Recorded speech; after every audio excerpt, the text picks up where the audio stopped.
And you're live. Okay, so now I'm here with two artists from South Africa who's here at the Seedbeds of Transformation conference. Could you introduce yourselves?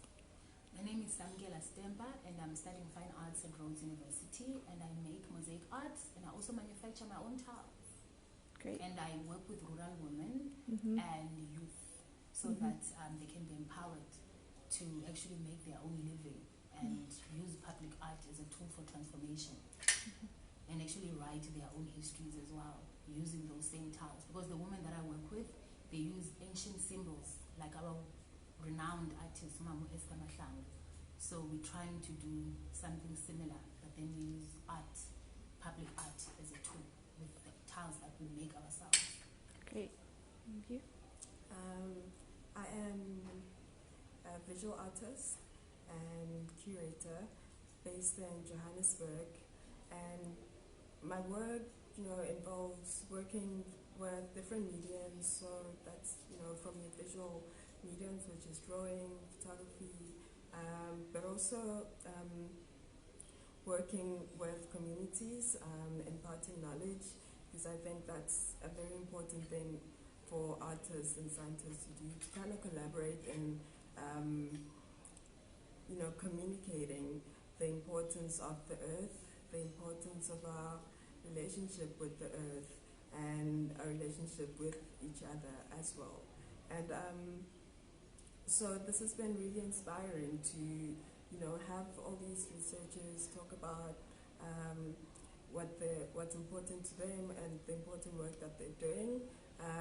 But I think one thing that needs to be stressed is that we need to bring this information to, society as a whole, not just us who already know about these issues, but people who need to know about these issues so that they can then think more about how we treat the earth and how we relate to it. So I know that both of you have a similar theme in that sense of how to involve more people into the artwork, into the art space.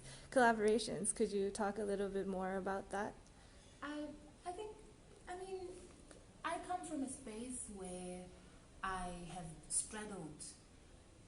In South Africa, we all know that it's a third world and a first world country. So at times, when you go out into urban areas, coming from rural spaces, you sort of straddle both. So I think for me is you cannot talk about transformation without involving the very same people that the transformation is for. I totally understand what the 17 sustainable developmental goals are all about. But my concern with when we go into African communities with the mind to help, which is very noble and something that is needed, but it's how do we ask these communities what it is that you want? So part of my training process that I do when I go into communities, I actually, before I even do the workshops, and when I get a funder, I actually fight with the person who's giving me the money, because I don't have money as an artist. I'm a student and I'm a single mom, which is why I'm also concerned with these kind of segregated spaces where a lot of rural women actually occupy, is that they are viewed as not having agency. So people get into their space without asking them. So what I would do is I would come into a space and I would literally spend a whole day and half of the next day before embarking on this skills transfer, like teaching them how to actually make the things, to ask them, what is it that you want? Because most of the time with corporations, with academia, with the government, which are places of power, it's very easy to not ask and just do, because it also ticks boxes. But have you really asked these people what it is that they want? So collaborations are extremely important. You can't execute change without the people. So I think what Kenelo and I love her projects. I'm not a scientist. I know nothing about that. Yeah, I'm an artist. I think it's really important to not have it be about the individual. I think it's important for us as artists to come up with creative ways of transforming societies, transforming the community, and kind of making people think about how they relate to the world, how they relate to each other, and how we can all reach, a certain goal for everyone that will benefit everyone, and not just human beings, but everything else in the world, that needs sustaining. And I think it's easy for people to forget about everything outside of themselves as human beings, and to kind of bring them into this conversation. We can then start reminding people of how we need to sustain the earth that we have. Without it, we're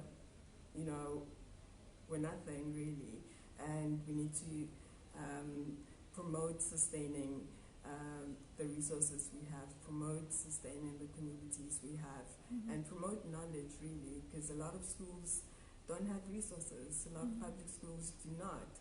I went through school without using a microscope in the first place, and not having resources like that in the classroom kind of,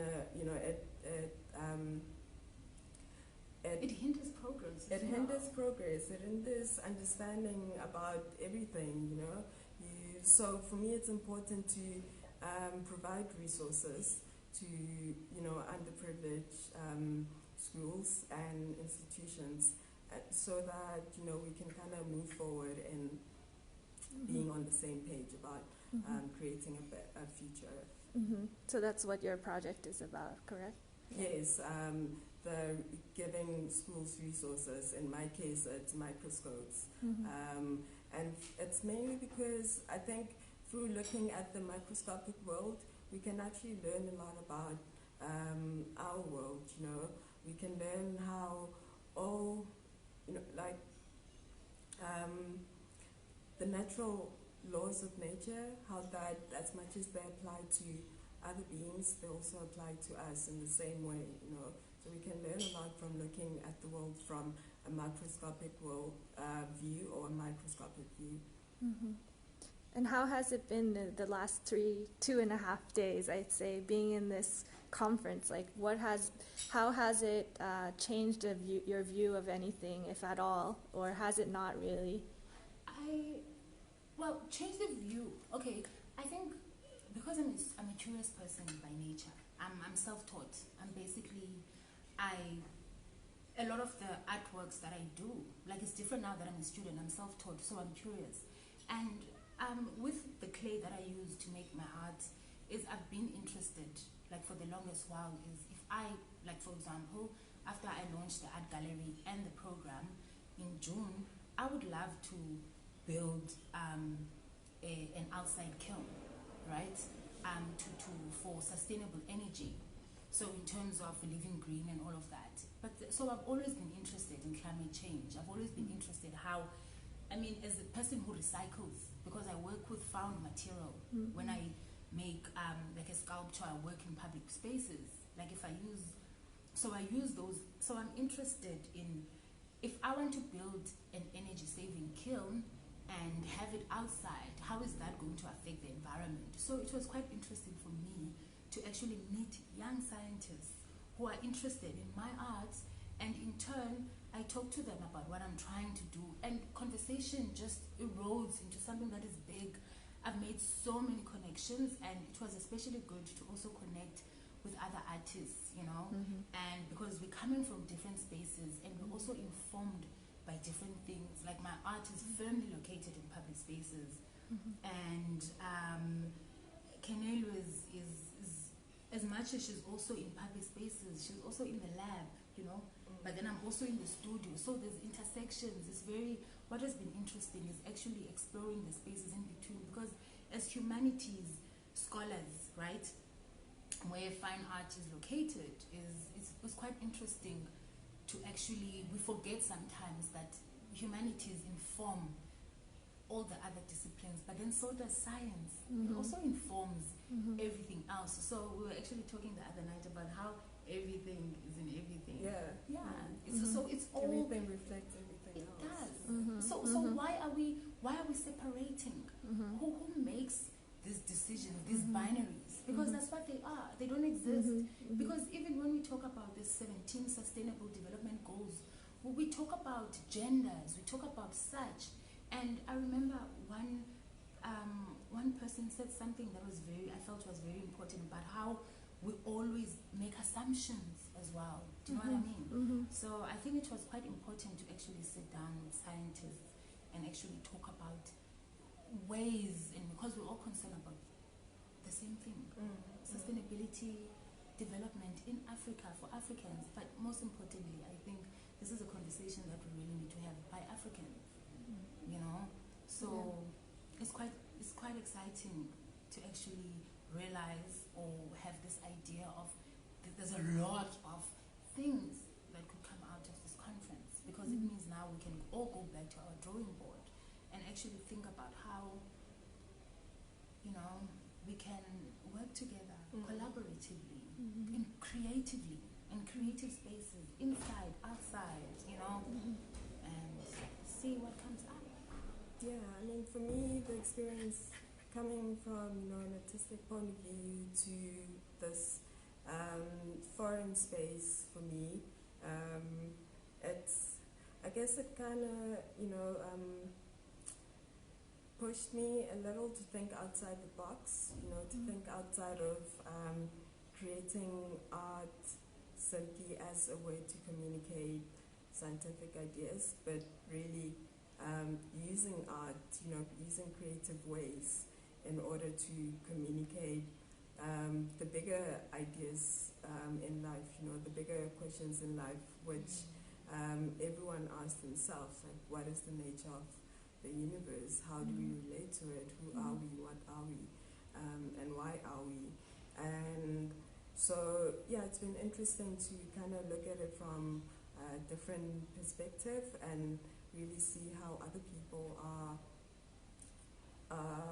you know, putting forward the work to make people more aware of sustainability. Great. Yeah, thank you guys so much for your time, and I'm really looking forward to seeing the collaborations that are going to come from. Can I show my tile? Oh yeah, please show your tile. You want to explain your tiles? So we make them like from clay, from scratch. So instead of buying tiles, so we make them. And what can we make new like together? I mean, it would be great to have for the group that we'll be working with, to have the public create tile, each of them, and then we mosaic all of them together. You know, it's like everyone kind of put in a piece of themselves into the whole artwork and can be looked at, and people are like, wow, we all did that together, you know? And that's the kind of sense of community that we need more of. Because I can't draw to save my life, you know? And Kenelwe is such a wonderful, like, visual artist that she draws. So that's what we're talking about. Some of her designs, they get translated into something. I mean, can you imagine those, what molecules? What are they? Bacteria. Those things that she does. Yeah. Can you imagine? They're quite beautiful, actually. So can you imagine if we take those, we appropriate them into these tiles that would make beautiful artwork for urban renewal in our African cities by Africans.